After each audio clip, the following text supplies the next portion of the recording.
Morning, everyone, and happy birthday, Jim. The celebration, and I'm grateful and honored and privileged to celebrate and share in your birthday today.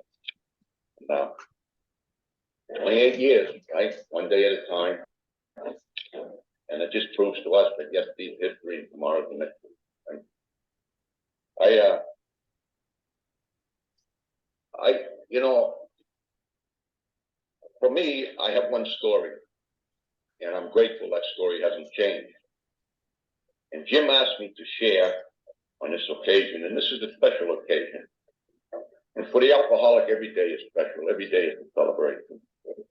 And I must remember, one of the first things I heard when I got here was, if you're new or just coming back, there are no losers here, you're slow winners.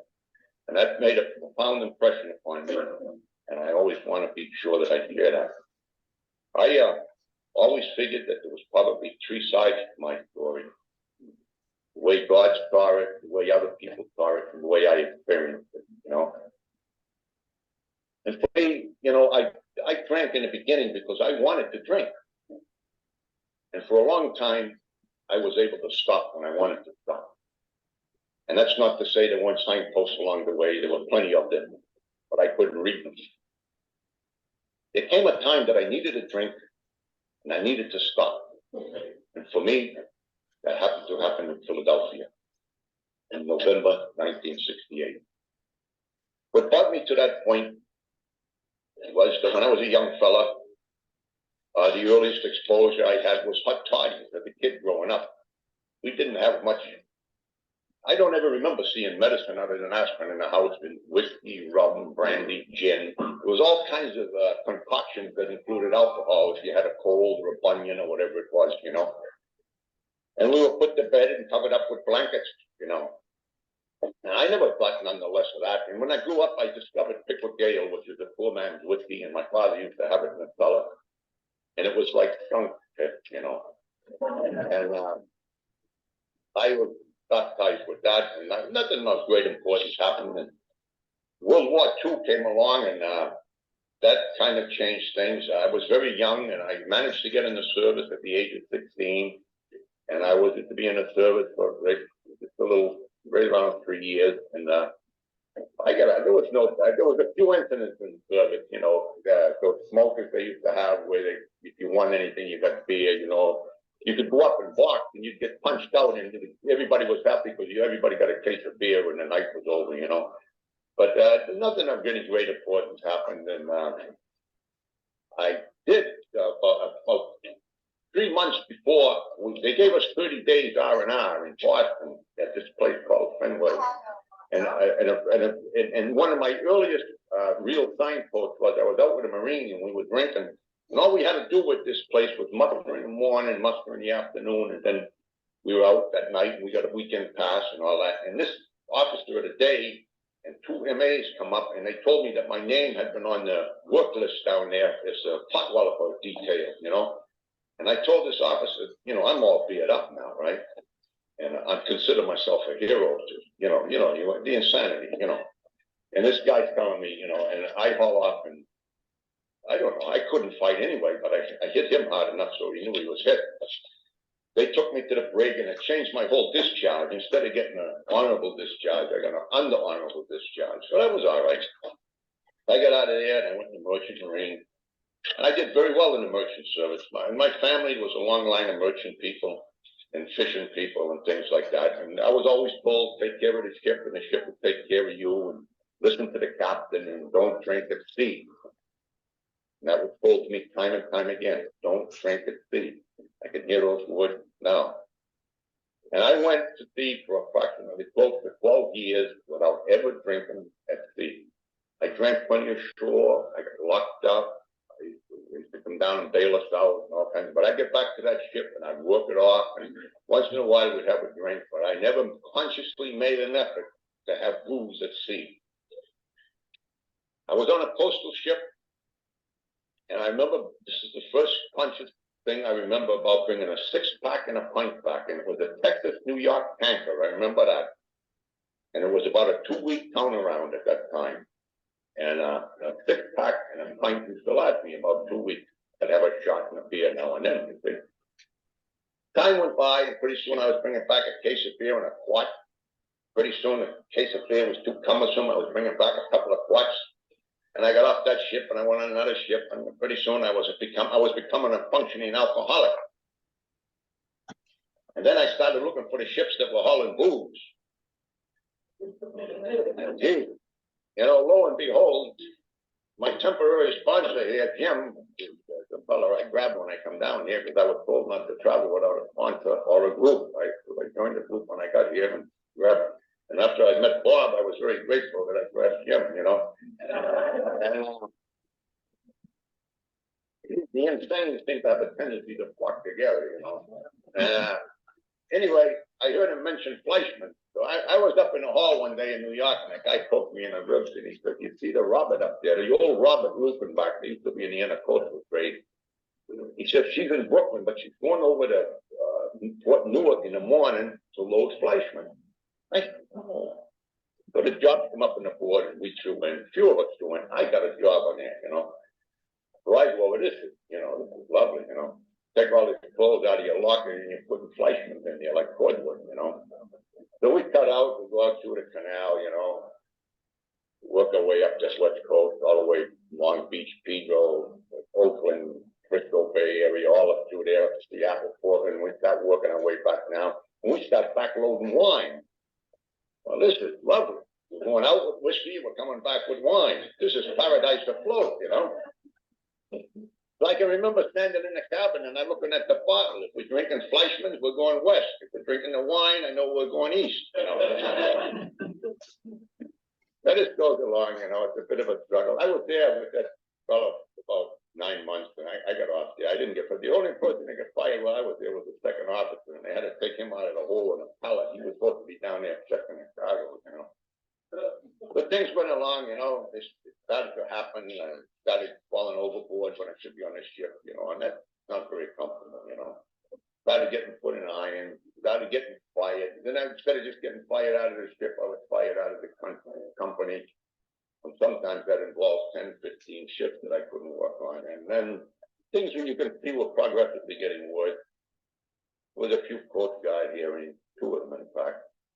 One was less pending when I came into it. Then we were coming up from Cape Town, and I had been drunk for several months, and I walked off the wheel in the blackout. And that's a cardinal sin. That's paramount to driving a school bus to shore drunk, And the captain sent a letter, but he didn't. He told the delegate to tell me, do everything through the chief officer. I don't want to have nothing to do with you. Whenever the ship comes to dock in the United States, you're gone, And I hadn't been in Boston in quite some time, and the ship was diverted from New York to Boston.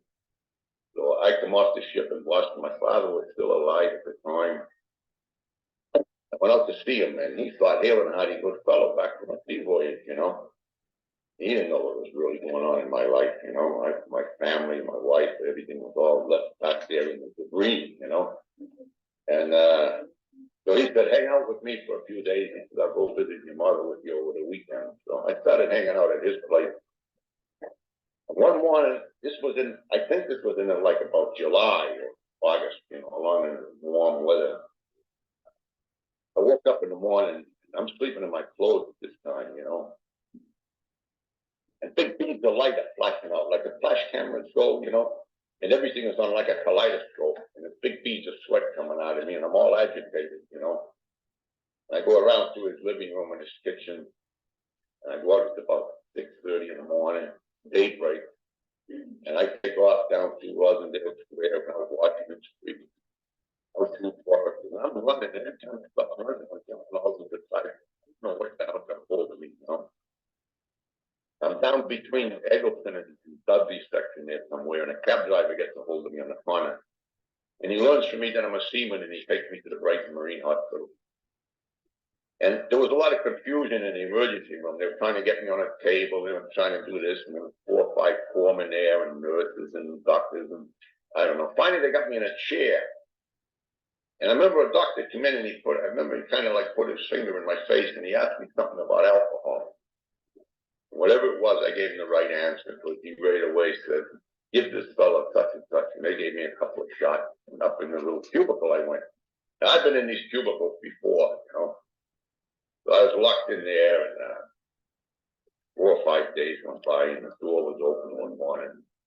I stepped out there, and the nurse said, "Dr. So-and-so wants to see you down in that office." And I went in, there was a guy sitting behind a big mahogany desk. And he had a white jacket on, he was very official, And he asked me if I knew what happened to me. And I said, well, I got up at fine damage, I got low at fine damage, but I know a lot of accidents. I said, a lot of things have happened over the years. He says, son, you're a drunken bum, you're on your way out. Now this is coming from a doctor.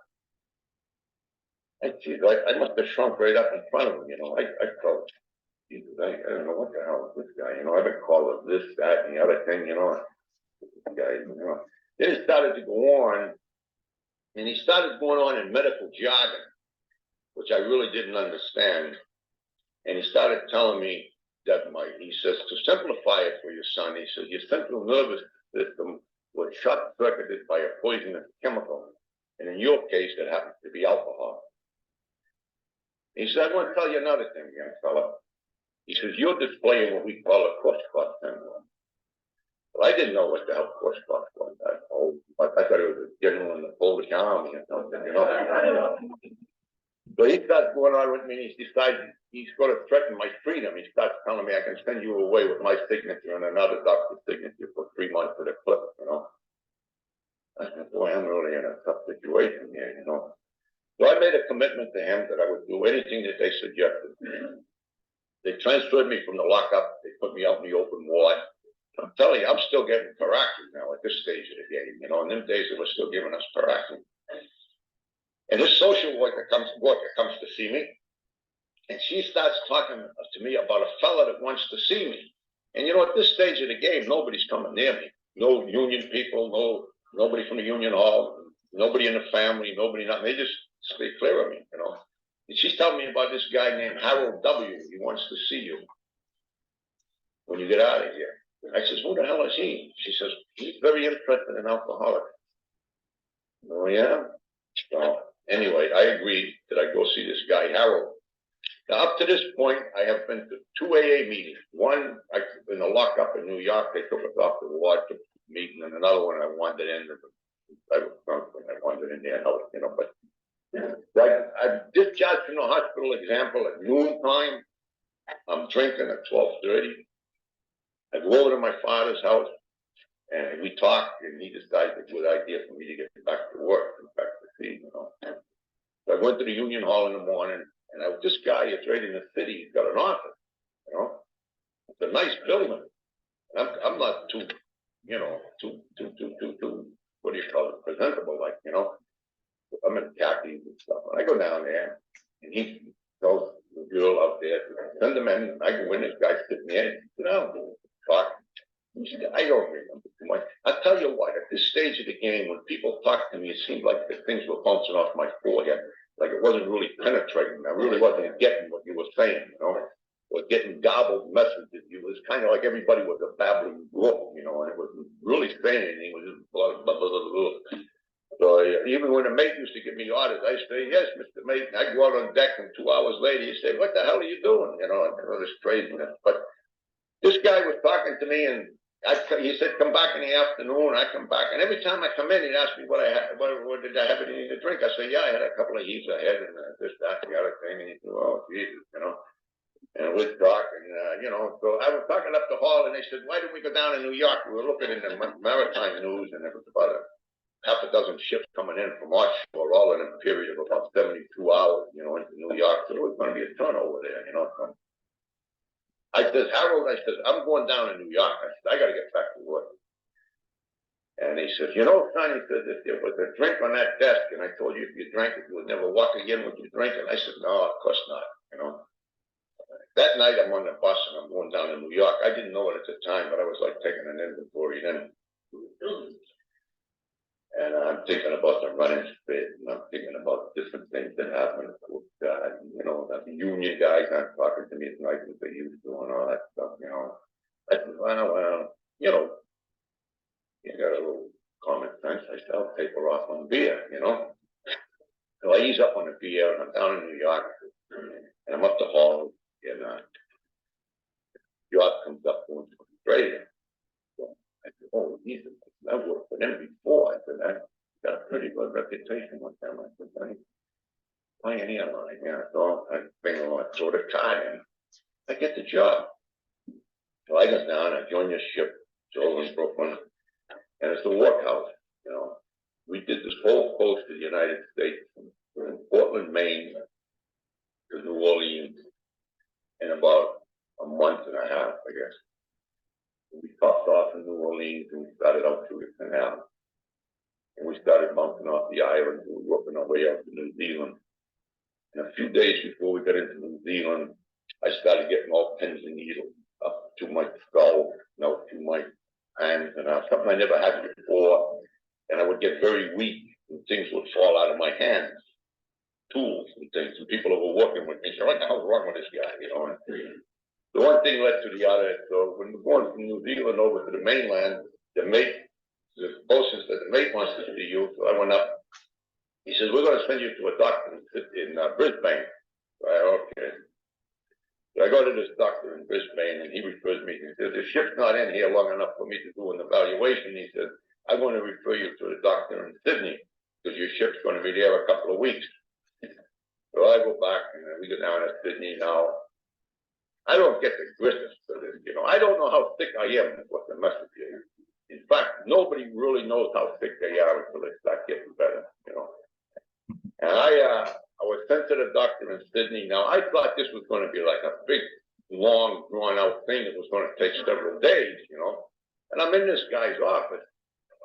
And I don't think I was I was in the office maybe altogether an hour, but I don't think I was in with him more than half an hour.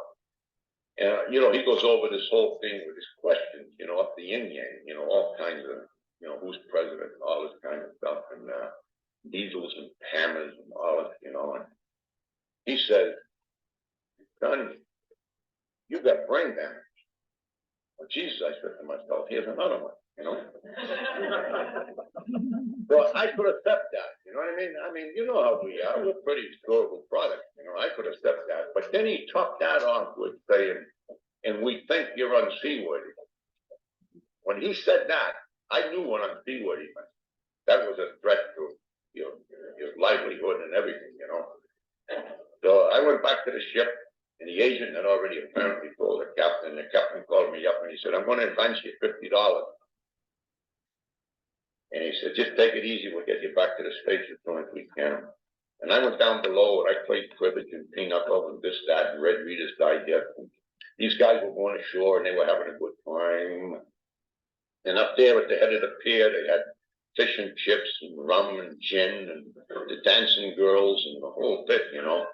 And I'm a prisoner now of the disease. I don't dare go down the gangway. Well, I did go down the gangway. 10 o'clock one morning at coffee time, those guys were going up there. I went up. I picked up a drink, and I don't remember after that. I remember they were struggling with me to get me out to the airport. They were struggling with me at the airport to keep me out of the bar, to get me through quarantine and customs and get me on the bloody plane. And the plane touched down, I know not where, but we wound up in New York. I went directly to the seaman's house. And when I woke up in the morning at the seaman's house in New York, I needed money. I went to the steamship company. They said, "We can't give you any monies unless you got clearance from the Coast Guard." So I went downtown to the Coast Guard. And I walked in there. I had some paperwork, you know, and I showed it to the guy. He says, "I want to get an advance on wages." I said, "I got considerable money on the book." He says, "You're supposed to be over in United States Public Health." I grabbed my papers. I walked out of the building. I'm out there down by South Ferry. I'm looking at those papers, you know. And it does say report to United States Public Health. And I had visions, you know, there's one over in Staten Island there. I said, "I go over there, they're going to lock me up," I think, you know. So I reread the thing, and it does say that, but it doesn't say New York, it doesn't say Boston, it doesn't say Philly, Jersey, or anything. So I go back into the guy, and I say, "Listen, I want to go down to Philly." I said, "I need an advance on wages, I need transportation and all this." He said, "Don't make any difference." He said, you can do that." He said, "Go down to Philly." I don't know what he did. He filled out some papers anyway. And he gave them to me. I went up to the steamship company. I got an advance on wages. I got a pretty good piece of change. I'm down in Philly. I checked into the Siemens house. I started getting provisions in. I got Rolling Rock beer made from genuine spring water. I got a few cases of that. I got that Chinese whiskey, Shenli, and I got brandy from additional purchases. And I'm drinking day into night, night into day. And the next thing I know, I'm waking up down there, I think it's 11th and Winter or whatever, and the turnkey's cutting me loose. And I go back and I ask the desk clerk why he had me locked up. He said, "We didn't have you locked up, you know. You went out of here yourself, you know." So one night up in there, I got this brilliant idea. All these guys hanging around on the beach. It's about time they had fire in Boatville. So I went out in the passageway and I sounded the abandoned ship alarm, you know. Well, it's about 2 o'clock in the morning. Those guys are flying through those passageways. They're in their underwear. They're on crutches and everything else, you know. I get back in my little cabin there and I sit in there having to heave a head. And I heard somebody say down in that room. And I went over and I looked out. There was a sergeant and two of Philadelphia's biggest coming down that passageway. And I put my hand out to welcome them aboard. And that sergeant said, "Don't you ever raise your hand to me." And I went, "Ma'am, thank you, ma'am." Down at precinct we went. When I come up there in the morning, I knew what I had done. I was aware that it was a pretty serious offense. And that, you see, the alarm didn't go off just in the building. It went off in the precinct and it went off in the firehouse. The place was swarming with firemen and policemen. Because I thought the alarm just went off in the building. Anyway, the turnkey kept coming and going by, and people would be treated and going to court. And he finally, you know, he said, "All right, son," he says, "you're out of here." He says, "No one's before his charges, you know." So I went up, I got the envelope. I went out on the avenue and started headed back for the Siemens house. And I stepped over the threshold. I remember this as long as I live. Over the threshold of the Siemens house there on Locust Street, and there was an old retired German fella behind the desk. And I remember he just looked up and he started hollering, "Rouse with you, rouse with you." And I got this sick feeling down in my stomach, you know. He says, "You can come in here one more time," the Reverend says, "that's to get your thing." Well, I'm in such a condition now. I got the same clothes on that I left Australia in. They got hash marks all over them, cigarette burns, all that stuff. And I'm looking for a room. And no room at the end. Some places I go in, I'm getting a drink here and there. But some places they tell me, "Go someplace else." You know? I found Heaton's Hotel and Bar down at 3rd and Chestnut. It was designed by an alcoholic architect. Because you fall out of bed, you're ready to bar, you know. So they welcomed me there, and I started back. And you know, in everybody's life, there's some person of a very loving nature, someone who we have some sort of a very special connection with. And I had met a lady in Philadelphia. Her name was Nancy. She's not with us now, God bless her. But she always told me, "Stay the hell away from us when you're drinking. Stay away from the neighborhood. Don't even come around when you're drinking," you know. And I used to do that, you know. She's a lovely girl. I mean, a national treasure, if ever there was one. She went to Al-Anon and all those things, you know. And she was in the 3rd story one. Hold on.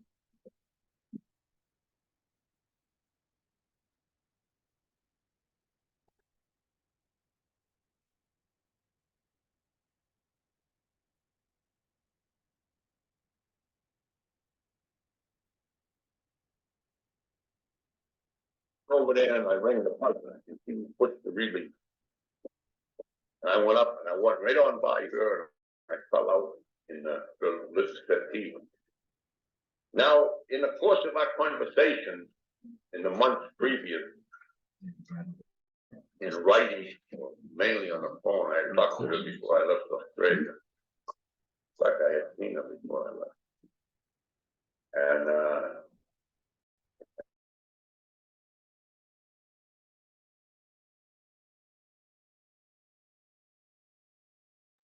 Dick, can you unmute?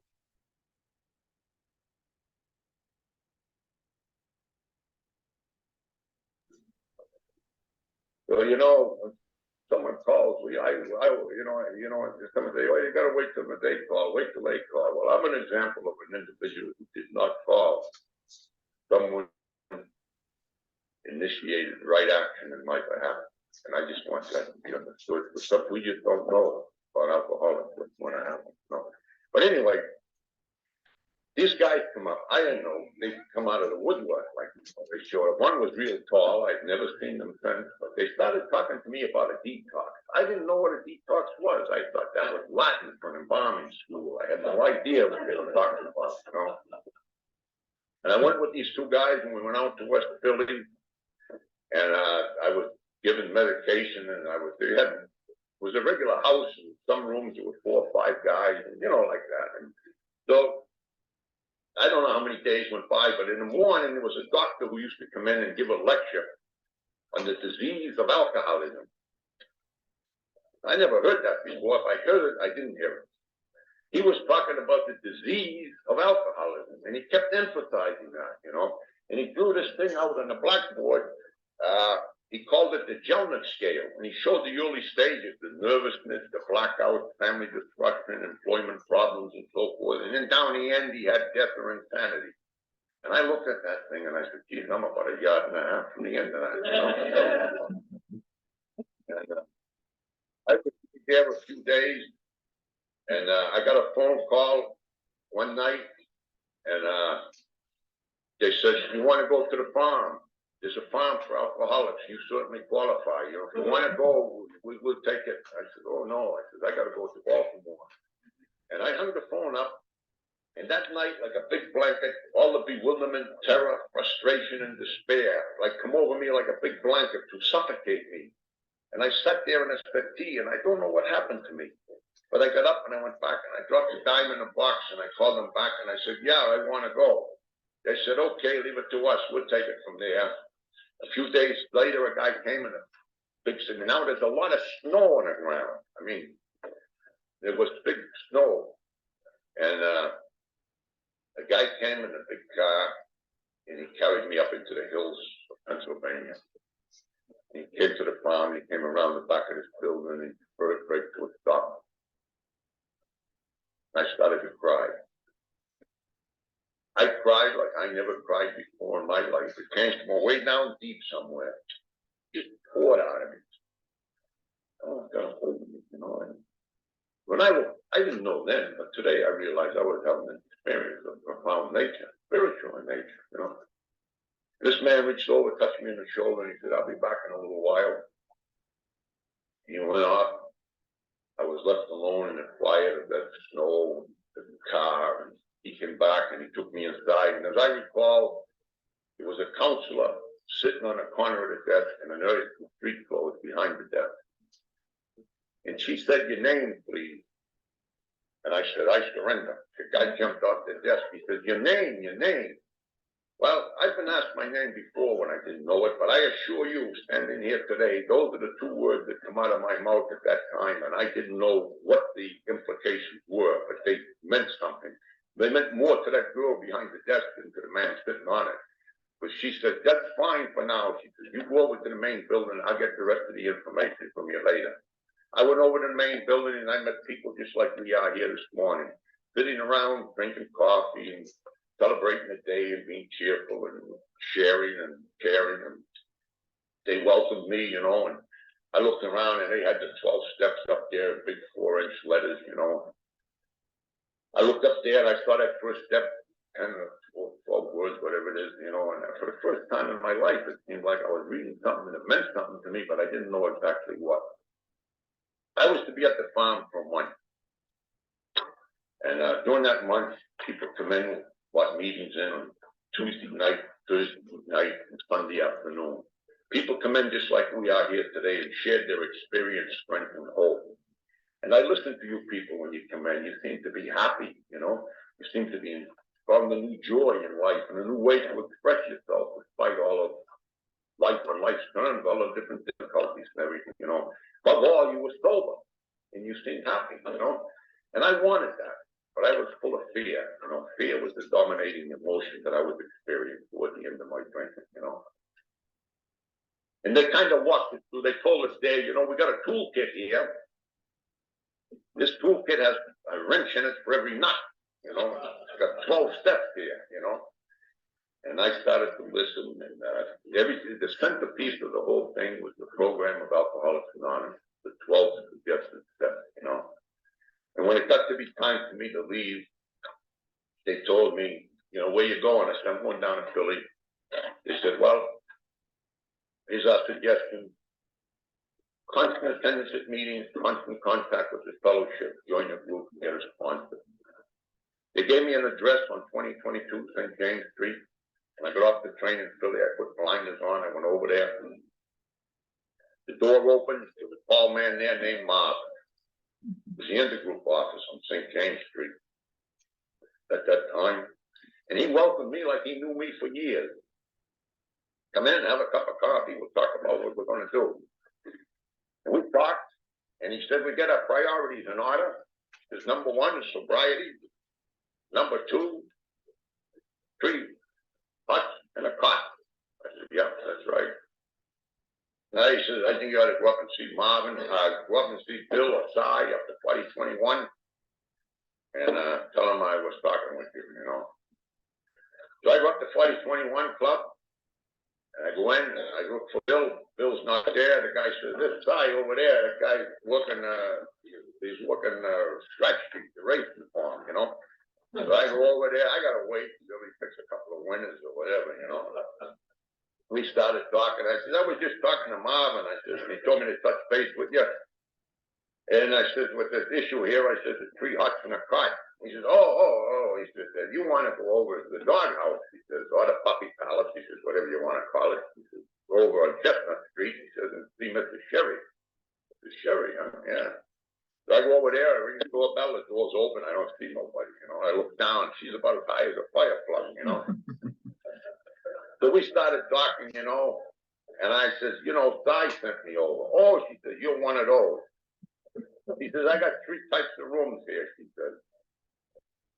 I got $3 a week, $5 a week, $7 a week room. She says, the $3 a week room has no door, no lock. The $5 a week room has a door, but no lock. The $7 a week room, she said, has a door and a lock. All rooms come fully equipped with their own roaches, you know. So we had a place to lay the party down, and the adventure started really. I started hanging out in 2021, and I got involved in a Sunday morning group over there. And I went out on Locust Street Friday night.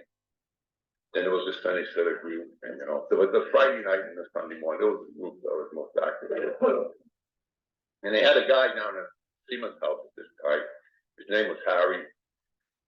And he was kind of like the, you know, the elder statesman of that group down there. And I kind of took a shine to him. And he was always around the Siemens House, so I kind of thought, you know, he must have went to see it one time. You know, he's not much older, but he's a little older, you know. So I didn't ask him right away to be my sponsor. It kind of took time. He was my designated sponsor, you know. But finally, when several months later went by, you know, and I finally asked him, he said, oh yeah, son, he says, I just got one thing to tell you. If you're going to hang around with me, you're going to do your homework. You know, I said, oh yeah, okay. And I started hanging up in the clubhouse a lot. And in the clubhouse, I started hearing things. And those were important things to me. I can remember, like they used to talk about, one guy said one night, he got my attention, he said, you know, there's a simple formula to a complicated disease. And I said, what's that? He said, DDT and M&M. I said, what the hell does that mean? He said, don't drink today and more meetings. More meetings, more recovery. No meetings, no recovery, you know? And that is a very simple formula, you know? And they were always talking about these slogans. And, you know, guys, you know, at that time, you know, people did talk a lot about the slogan. And they had, when they're arranged in the proper, there's 5 basic mottos. And they're arranged in the proper order. They say, live easy, but think first. And I had a lot of different interpretations and perceptions of those slogans. But the ones that I hung on to was, you know, like when I would ask what live and let live meant, they say, son, live and let live just means mind your own damn business. Don't be judging other people. When you're disturbed or upset with people, places, and things, just walk yourself right into the serenity prayer. I do remember that. What about this easy does it? Easy does it? I can take it easy on a job. I can take it easy on a program. I can take it easy anywhere. No, son, easy does it means plan your day around a meeting, some AA activity. Getting in touch with your sponsor, your AA friend, and doing some homework. Plan your day around the meeting. That's the best way to take it easy. And I found that to be true. I have a nice, easy one day when I plan it around an AA activity or meeting. This business about but for the grace of God, I said, what's that supposed to mean? Oh, don't worry about that, son. That just means that you got here late, but not too late. Oh, yeah. And you got this think, you know. Oh, yeah. Think to drink through, think well of yourself, and think well of the world around you. And if you can do that, you're off to a flying start. Seems like when we stop drinking, we shift gears and we automatically got a thinking problem. One of the things that were pointed out to me was that thoughts create books and books create people. And thoughts created the big book, 12 and 12, as Bill Caesar, living 12, but came to believe. I want to point something up about meditation. We were talking to Harry about meditation one night. And he says, what do you think it means, son? I said, well, I don't know. I didn't really know. There's another word for thinking. He says, if you can think, you can meditate. And if you want something to think about or meditate about, he says, just open your big book, your 12 and 12, or as Bill Caesar, just pick any paragraph, sentence, line, or anything in it. He says, just lie back and think what that man's trying to tell you. He says, that's the best kind of meditation for you at this point in time. Because actually, I was doing a meeting, and I was hearing some pretty bizarre things about meditation that I couldn't comprehend afterwards. That was think. First things first. Our sobriety must come first. Without that, there's nothing. Everything's impossible without sobriety. Anything's possible with sobriety. And it's interesting that the word sober, S-O-B-E-R, translates into step one before entering recovery. You know, geez, that's a beautiful experience. Step one before entering recovery, you know. Surrender to the fact that we cannot safely drink and accept the program in its entirety. You know, that's the way I had it put to me. That was before page 449. That's all it was ever said to me. Surrender to the fact that you cannot safely drink and accept the program in its entirety. It says in how it works, rarely have we seen a person fail who's thoroughly followed up task. He says, we're not talking about somebody else's thoroughness. He says, we're talking about your thoroughness, you know. And I remember that. You know? I remember I went to Harry and I said, Harry, I got sober to go crazy. He says, son, you don't mean crazy, you mean nuts. I said, crazy, nuts, Harry, what's the difference? He says, nuts, N-U-T-S. He says, not using the steps. Oh, the light went on over Marblehead, you know. You know, they're talking about this flip factor, you know. And, you know, Harry would say, you're all disturbed and upset about so-and-so there, aren't you? Kind of getting to you here and try to work with a guy and not having much success. Don't let it throw you off. He says, what you're a witness to is lack of surrender. SLAP, sobriety loses its priority. There's a slip on every skirt, they get that. We had a gal in Jersey said there's a slip behind every fly, you know. So, you know, it's out there, you know. These are things, you know, we don't talk much about sex or money around here, but we talk a lot about relationships. And relationships are difficult at best. And when you're first coming around, the best thing to do is just follow some of the suggestions. And one of the suggestions is the way you hear. And that, you know, that's just a suggestion, you know. But I think, you know, I'm probably losing my train of thought now. Anytime I mention sex or money, the very word. But I'll tell you one thing about money. We don't talk much about money at AA meetings either, but one of the things that I'm always reminded of is, you know, the 7th edition.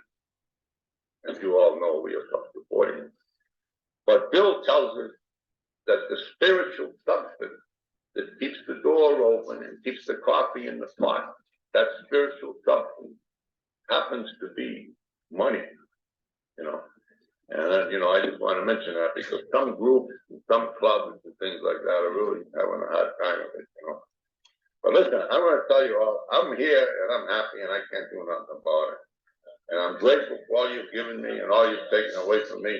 And I want to thank Jim and I want to thank everybody. And there's just a couple that I have to mention. And there's one is that whenever you're in danger or in doubt, do not run about, scream and shout. Get to another meeting. Everything will straighten out without a doubt. And there's a great philosophical mystery in life.